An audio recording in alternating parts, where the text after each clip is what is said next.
রবি ঠাকুরের লুকোচুরি।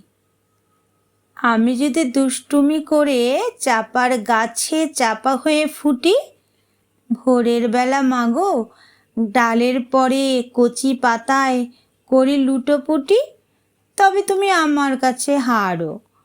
তখন কি মা চিনতে আমায় পারো?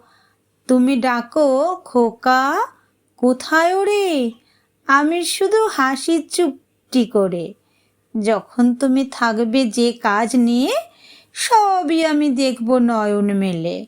স্নানটি করে চাপার তলা দিয়ে আসবে তুমি পিঠেতে চুল ফেলে। এখান দিয়ে পুজোর ঘরে যাবে, দূরের থেকে ফুলের গন্ধ পাবে। তখন তুমি বুঝতে পারবে না সে তোমার খোকার গায়ের গন্ধ আসে।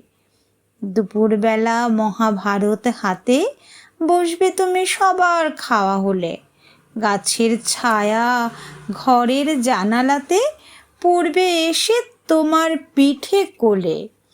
আমি তোমার ছোট্ট ছায়াখানি দোলাবো তোর বইয়ের পরে আনি। তখন তুমি বুঝতে পারবে না সে তোমার চোখে খোকার ছায়া ভাসে। সন্ধ্যাবেলা প্রদীপখানি জেলে যখন তুমি যাবে গোয়াল ঘরে, তখন আমি ফুলের খেলা খেলে চুপ করে মা পড়ব ভুঁয়ে ঝরে। আবার আমি তোমার খোকা হব। গল্প বলো, তোমায় গিয়ে কব। তুমি বলবে দুষ্টু ছিলি কোথা? আমি বলবো বলবো না সে কথা। Please like, comment, share and subscribe to my channel.